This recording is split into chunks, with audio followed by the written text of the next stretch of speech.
We're just like looking at the light on the fabric, but it was the sort of pleasure of like seeing the thing come together. That moment of beginning to see the shape emerge is like the most exciting.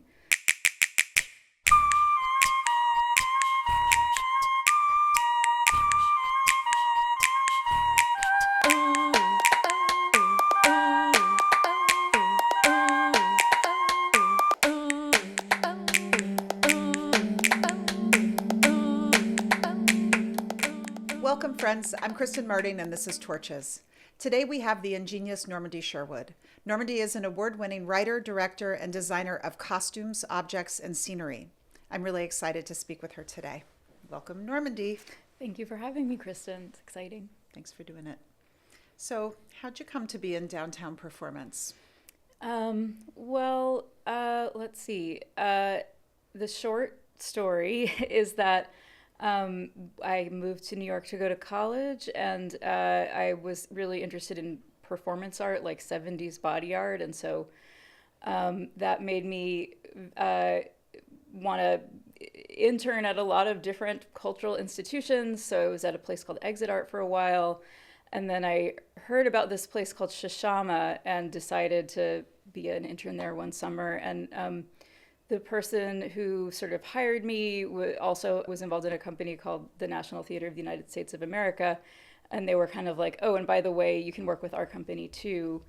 And I was maybe a sophomore in college, and it sort of shifted the trajectory of what I thought I was going to do, because I was so like enchanted by the work that company was making and the community around the company that I kind of ran away and joined the circus a little bit with them. And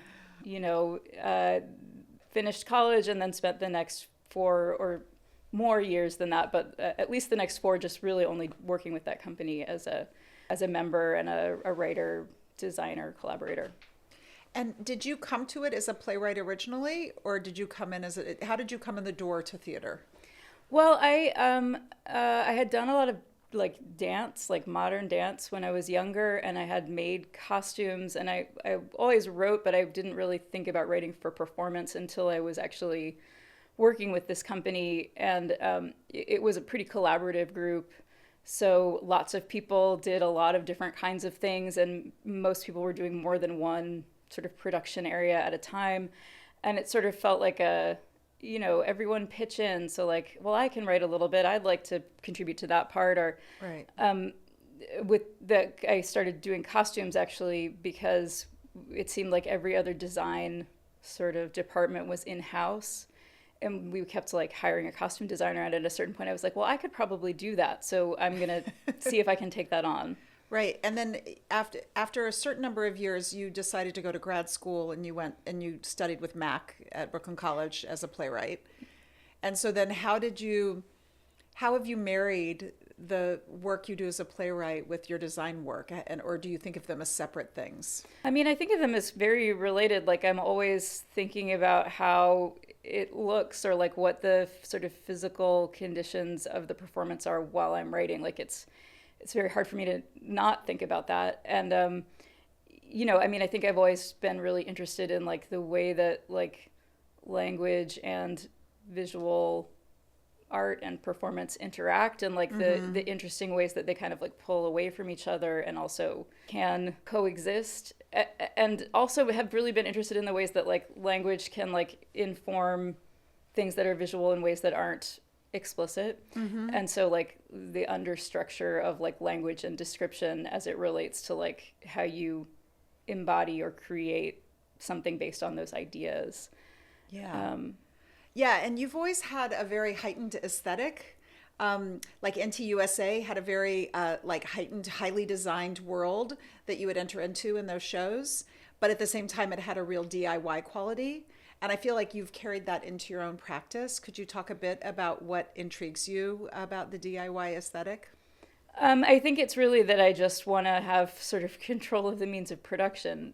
First of all, that I just really, when I have an impulse or a vision for like creating a space or a world, I kind of just want to be able to do it. And I feel frustrated with the kind of delays that might come from needing to bring in institutional support or needing to bring in different things. Like I've always just sort of wanted to deeply understand how things work also, so that I can like have better ideas about them. So like, yeah, I mean, yeah, it's always been sort of the point of departure is like, well, what could I make with that and how could I do it? And in a way, I think it's just been like, I've reflected on a lot over the years, but I think in terms of the impulse, it's just been like how I saw how to make things. Yeah.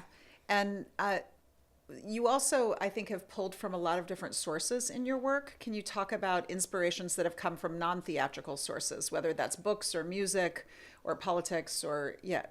I guess I would say like in terms of design and like costume design, like I was always sort of obsessed with historical garments and how they were constructed and wanting to like figure out how to recreate things. And so like that study or just sort of like thing I found like delicious sort of made its way in. And like I think particularly like the idea of like seeing how something is made and having that how come into the work. Like I kind of locate that in like teaching myself how to sew and kind of like proceeding from these historical garments or my interest in them, and like the feeling of like a pattern coming together is something I really associate with the work of making performance. So that, yeah, it's sort of a sideways influence. I definitely feel like I saw that in Psychic Self-Defense. Would you talk a little bit about that show and how specifically you think that relates to what you were just talking about? Yeah, so Psychic Self-Defense is a show that I did as a part of the HARP residency, where I worked closely with Kristin. And the sort of the impulse of that show came from a bit of a joke that I had with myself and my collaborators in some previous processes, which was just that I loved curtains and I always wanted to have a lot of curtains. And it was like, next show I make, it's going to be all curtains, like at least 45 minutes of curtains opening.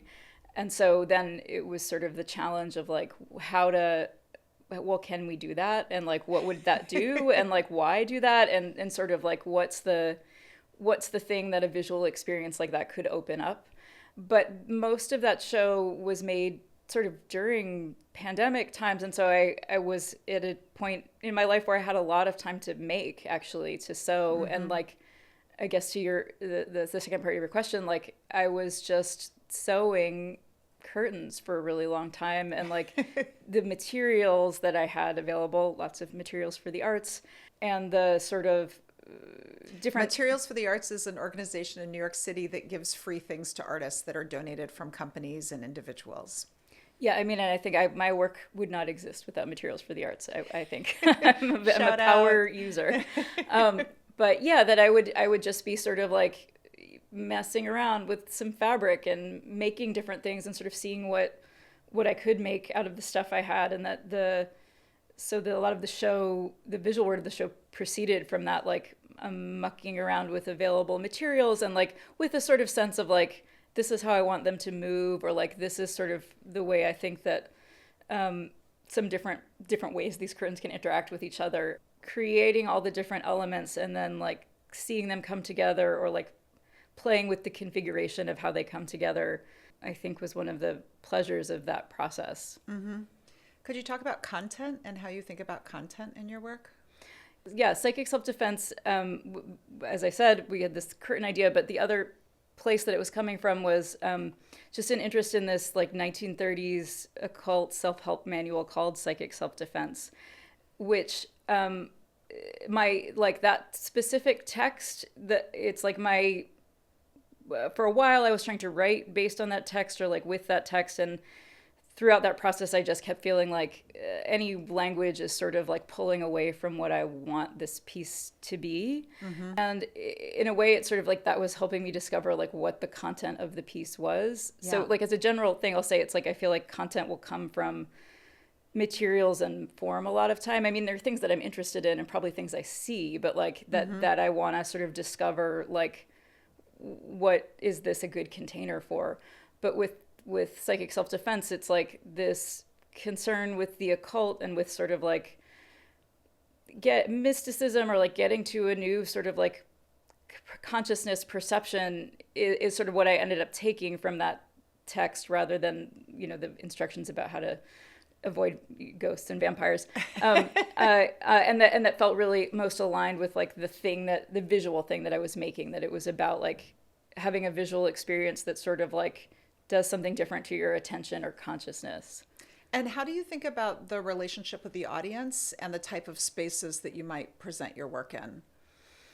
Yeah, I mean, I think it's like I always am thinking about like what the audience's experience will be, and like what the space sort of the way that I'm working with the space to like allow them to have a particular kind of experience.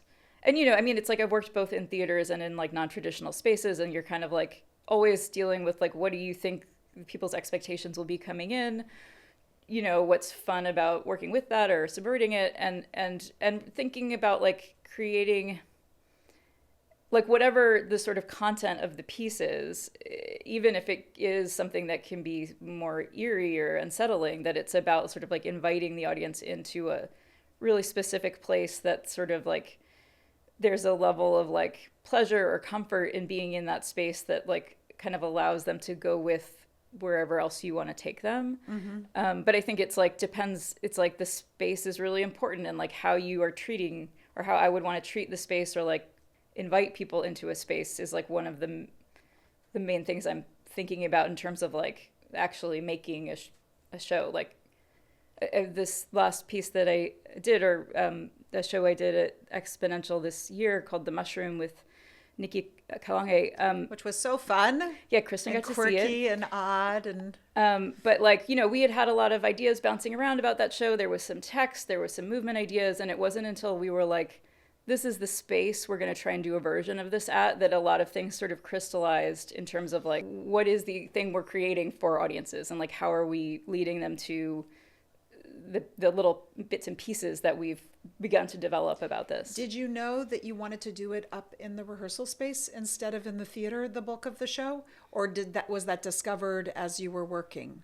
We sort of knew ahead of time, in that like the work that we'd done on it up until the point where we were making that decision, it felt like it needs to be in a small space. Like it needs to be... There was an intimacy to what you were doing. Yeah. Totally. Like that, we were like, that part needs to be really contained. And I think we went back and forth a little bit, because that downstairs space at the Target Margin Doxy Theater is so big and beautiful, and like, why wouldn't you want to work with that? But it really felt like, well, but that, you know, we basically, instead of choosing one or the other, we told them we actually really want to use both spaces, because that is the experience we want to create. But yeah, but that... And the stairs. And the stairs as yes, well. That it would include a journey through the building. But I think that like the thinking about the possibilities of that space clarified for us like what the piece was even going to be. Right. Yeah, I loved the contrast of when you were downstairs, that it felt so open and it's just one performer that you're intimately engaged with, but in this voluminous space. And then we're in this tiny space really close to each other with all these large objects and people and shapes and creatures. So I loved, and it felt so like cocooned. So I love the contrast and the experience of the two spaces. Yeah. How do you balance experimentation with craft? Well, I guess when I think of craft, I think of like building a repertoire in a certain way, that it's like, if I think of it in terms of like making things, costumes or objects or scenic stuff, that it's like there are materials that I've become familiar with, and like I'll know certain ways I could work with those materials, or I have, or like possibilities I've thought of and I haven't. So I have that sort of like pool of things to think about. And then, you know, and then there's like the idea of like, well, what don't you know, or like what does the occasion call for, that's like beyond your bag of tricks, or like that's like pushing in a different way. So I guess, I mean, I think that it's like, in a certain way, like, how do I want to phrase this? There's something that can happen when you're really new to a discipline, where you have, I mean, I guess some might say it's like beginner's luck, but I don't really think of it that way. It's like you have a beginner's mind, where you're like, you see all of the different materials and you don't know the right way to use them. And so then you can sometimes use them in a really interesting way. Like, because you don't know what you're supposed to do. You don't know what you're supposed to do. And like, especially if you have some sort of other thing that you're drawing on, you might be able to really like come up with a surprising and interesting way to do that. Like the more experience you have with a set of materials or with a medium, the more you're sort of like, the deeper you're going with like what the possibilities are and how something could work most efficiently or best, or like making choices about that. But you're also sort of like, you have to like remind yourself to forget that stuff sometimes in order to be able to get to someplace new. Like if you, I mean, I think maybe that's just, again, another shout out to Materials for the Arts. Another reason I love that resource is just that it's like constantly presenting me with new things and materials to like contend with and think about what to do with. And like, for me, that's like the challenge that is the most fun is like, here are the things I have to make something out of. So like, what could I make? And like, you know, that having that be sort of the basis of creating something that from that platform, I'm then like, well, okay, well then I want to bring in this and then I want to bring in that, but having it be a little bit of this constraint of the materials available, I think has been so, yeah, I mean, I think that that's sort of like, I hold to that because I think it makes me have to experiment. But that question is funny. It makes me think about like, this is from long ago with NTUSA. At a certain point, we had this funny moment where, you know, we'd been making all of the sets, all of the stuff ourselves. And, you know, it sort of bore the mark of that for a while. And then there was a particular show where someone, I think, asked, like, where did you rent that backdrop or something? And it was like, oh, the craft has gotten so, you know, has gotten to such a point where it isn't like the grain or something, or like the mark of the handmade is not so apparent as it once was. Right. And so like it's like, that's an interesting moment to me, is like, what are the choices you're making around like allowing something to be like messy or have that sort of seams showing mark in order to like really expose the labor. Like, to me, that's really important, is that it's like, that helps people see that like a person made this. Yes. And like spent their time making a thing. And it's like to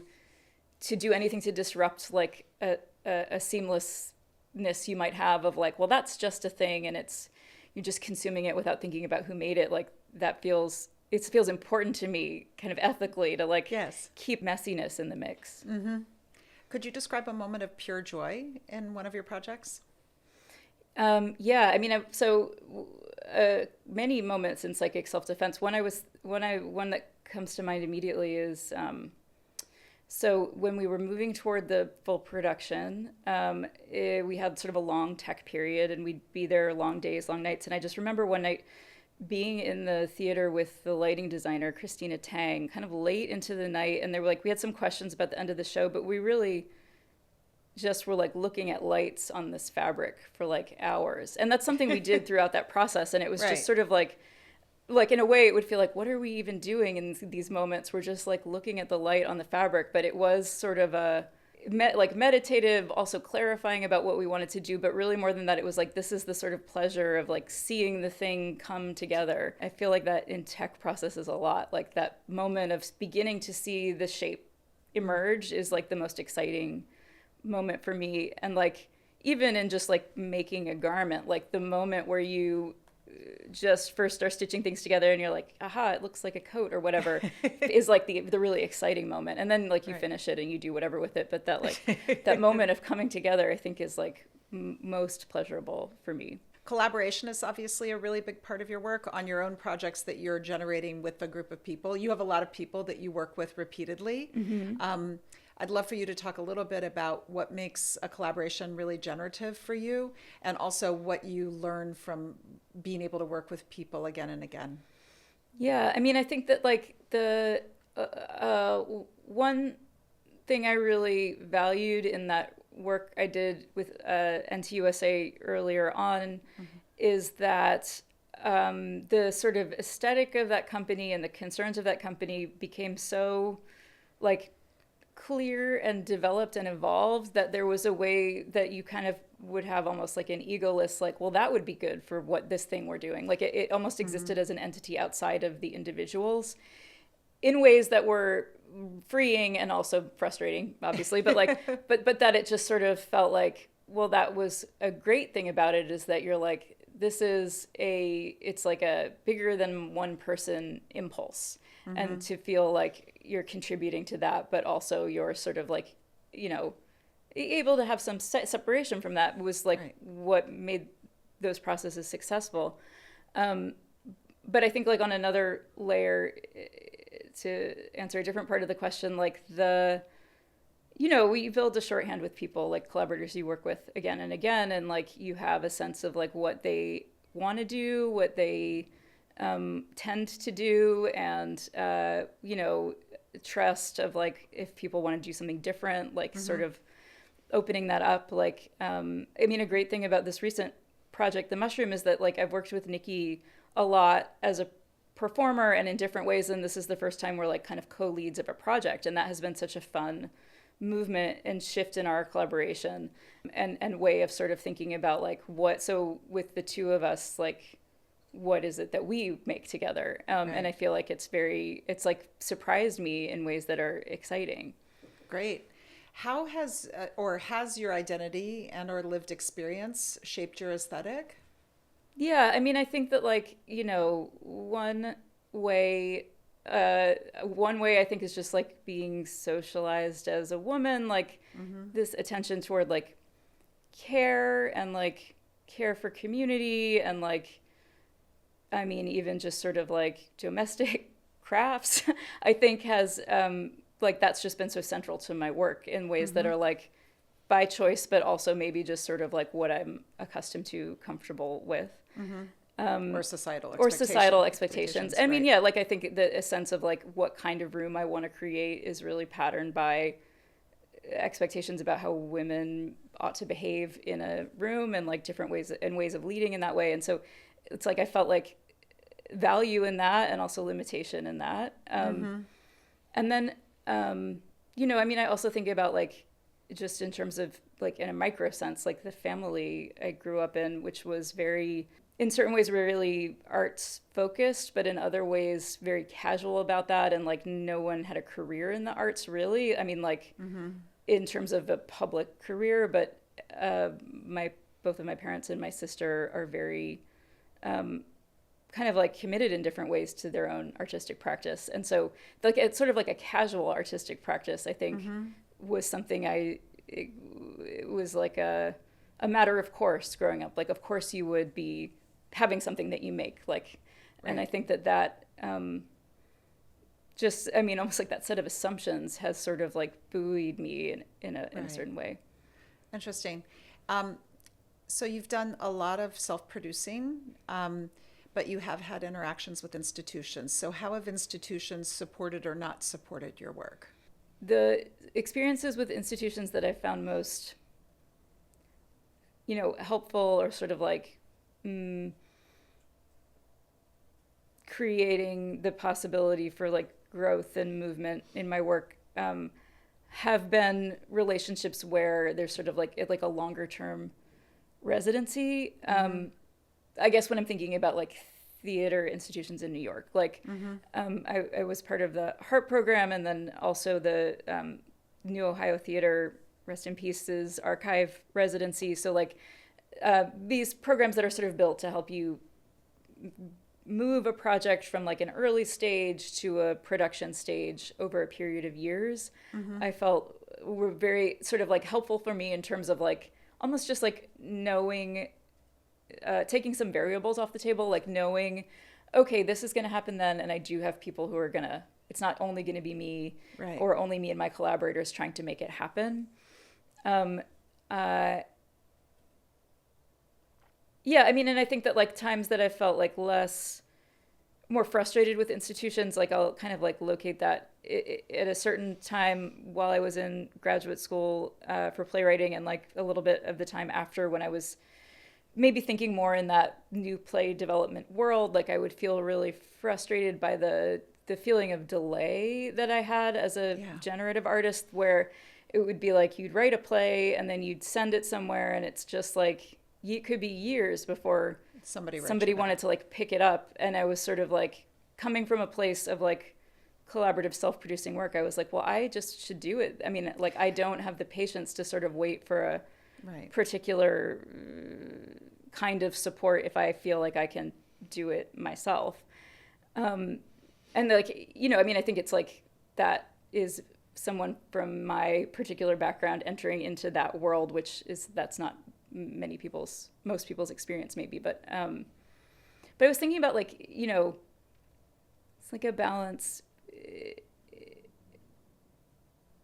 the sort of balance institutions work to strike between like offering something that's really bespoke for each artist, like, and is really like meeting a particular artist or a particular project at its moment of need, which can be like unknowable at certain points or like wildly different from anything else, versus like legibility of like an ecosystem of institutions. And by that I mean like I remember even still, but like especially as a younger artist, kind of looking around and being like, well, here are the kinds of opportunities or programs or whatever that artists who are a little further along than me are participating in, and just being able to kind of like think about like what are the moves that I would want to make in my career, or like as my work develops, like feeling like there is some patterns or like roadmaps or something. So I think that there's like a tension between those things in like how an institution might organize itself to support an artist. But I've also felt like in the last maybe 5 or 6 years, which has been such a turning over transformative time in this field, like the way that like some of those older patterns or roadmaps are kind of like washed away, and it's just like waiting to see like, well, what new maps emerge. And like, yeah, I mean, just it's sort of thinking about like what kind of ecosystem or like trajectory within an ecosystem would be desirable for not only for myself, but like for a younger artist, like moving through. Totally. If you could change one thing about institutions, what would that be? Yeah, I mean, I think it would be maybe just related to what I just said, like erring more on the side of the bespoke, or like to interrogate that balance between offering bespoke versus being legible about what an offering is to an artist. Like, I think that it's sometimes like that, that is the kind of thing that can serve as like a barrier to entry to people when it's just unclear, like what am I allowed to do? What do I need to do? What are the standards of this particular thing? But like, yeah, I mean, I guess it's sort of almost like a communication thing, like how institutions are communicating with artists they want to support, and like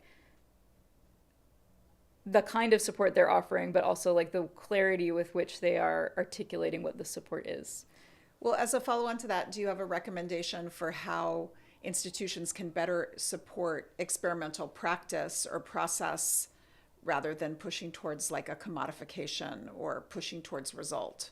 Yeah, I mean, I think that like it's always amazing a kind of residency that to be offered a kind of residency that doesn't necessarily have like a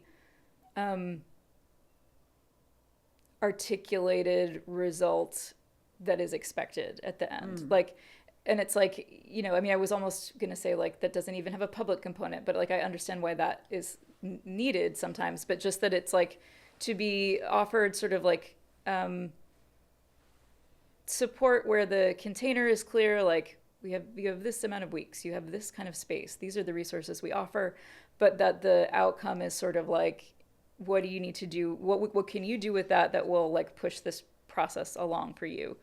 And I mean, I think that like places like Mercury Store, I think are like, which is a residency center in New York that offers development space only for generative theater artists. Like, I think that model is really useful because like that, having that concentrated push towards something, I think it's more similar in certain ways to like residencies I've attended that are like maybe more traditional, like writers residencies, where you're just going to work on a project, you have some time and resources to like do the work, and there isn't a lot of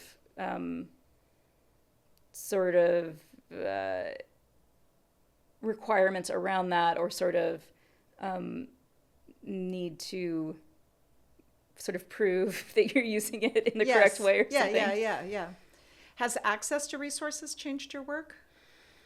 Yeah, I mean, I think that like access to space has always been like has changed my work like over, the time that I've been working in New York, in the ways that like availability of space has become different for artists, and like how I prioritize space has become different. Like when I started making work with NTUSA, it was in an era where or at least it was more common that you would be able to find someone who'd give you a storefront for a month or something to do. So like that was sort of built into the economy of like, well, we can probably get a space for free. And so how are we going to make the show happen with that? And like that kind of thing is much less possible now. Yeah. And, like I like prioritize having a studio space because I know over the years that is like the thing that sort of most helps me be generative. Like I need that kind of thing. So that kind of resource has like my feeling about that resource and my orientation toward that resource has shifted, and it always like what the space is always patterns what the work is.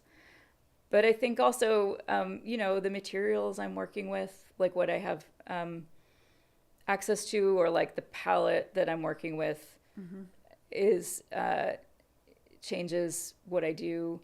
And like, just thinking about resources in terms of money, like for me, that is really mostly about people, like how you compensate collaborators, or like what kind of time you can expect from collaborators.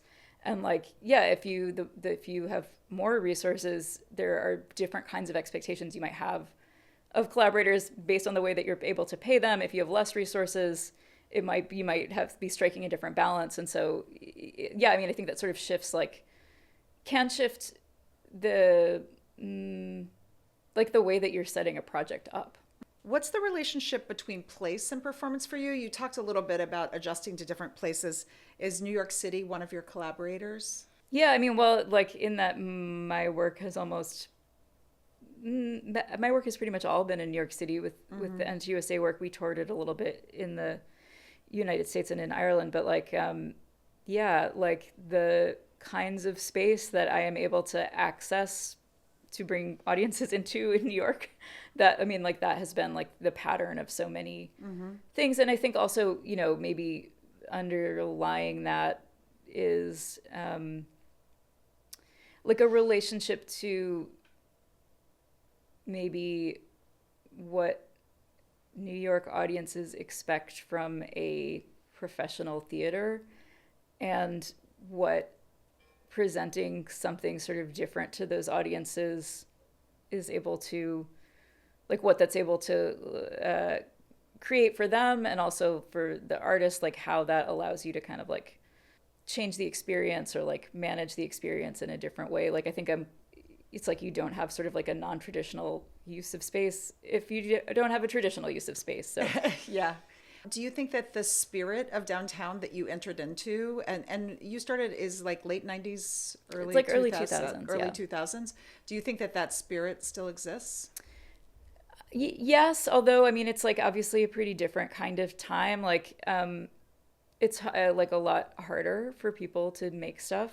And I think that especially post-pandemic is like really shows like how much of a struggle it is for people to just be here. Like, for me, like I have a teaching job. It is a full-time teaching job. And that is like the thing that has sort of kept me stable for the last, 15 years or something. And like, I would not be able to do the kind of work I do without that other thing that I have going on in my life. And I think that, that's like, most people need to have something like that, to some other thing that's helping, or artists, that's helping them stay afloat, whether it's like a job, or like they have some inherited wealth, or they have that some particular angle, or right, in order to make it happen. So like, and I think that was maybe, or a rent stabilized apartment. Like they're all, I have. There are all different ways that people like have a thing that sort of provides the amount of stability they need to kind of like be in a more precarious field.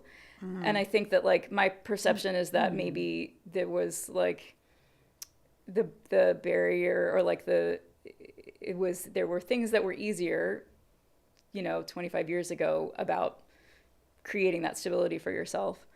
But I think that like, one thing I've felt really heartened by this winter is the festival that the show I just presented was in is called Exponential. And I feel like this year I've been really, the spirit of that festival has been really great. And it's felt really well curated. And by that I mean like a really great mix of like people who are more and less experienced. And but with like a vision or like an energy in the work. And it's felt like community oriented in a way that I haven't really felt in kind of a while. And so that makes me feel like, I mean, it's like there's a spirit of sort of like experimentation and creating, unconventional work yourself that is like perennial. It's just like there are ways that it has been harder to access or harder for people to do that. And I felt like very heartened by the fact that that space feels like it's emerging as like, oh, this is a really good space for that. Like, how do you define success as an artist, and has that idea or definition changed for you? I mean, at core, I think it's still just like being able to keep doing my work, like, and like by, being able to have the time and the space to keep exploring. And like that, it's funny because that feels sort of like a static response, but for a long time that has felt like, well, that's when I know things are going really well, is when I have, when I have that sort of set up for myself. And like, I mean, it's like very exciting to be at the part of the process that's like the production is up and people are meeting it. And like, that is a lovely part. But like, I think I'm like, it's like the tech and like the making of it, like for me, are the parts where I'm really like, I mean, feeling the joy that you talked about, like that's the sort of success, is like in making it and seeing it come together and sort of like create, like I think of it almost as like, it's like making a gift or something, like, if you're making a gift for someone and you're like, they're really gonna love this, they're gonna, I mean, it's just like, it's that sort of moment in the process that I feel is the moment I'm feeling successful. That's beautiful. I remember during the pandemic, here we commissioned you to make a piece outdoors. And it was the first outdoor thing I think that happened in New York City post-pandemic. And we were still in it, but you came up with the ingenious idea of putting people into hoop skirts to have them be 6 feet apart. And when you say, it was a gift for them, like people loved so much putting on those hoop skirts, and they were so excited to be coming to live performance, and putting on the hoop skirt was part of what made them reclaim the joy of coming to performance. And you were giving them that gift. And it was really beautiful, to experience that with audiences every, for those few days that we did that show.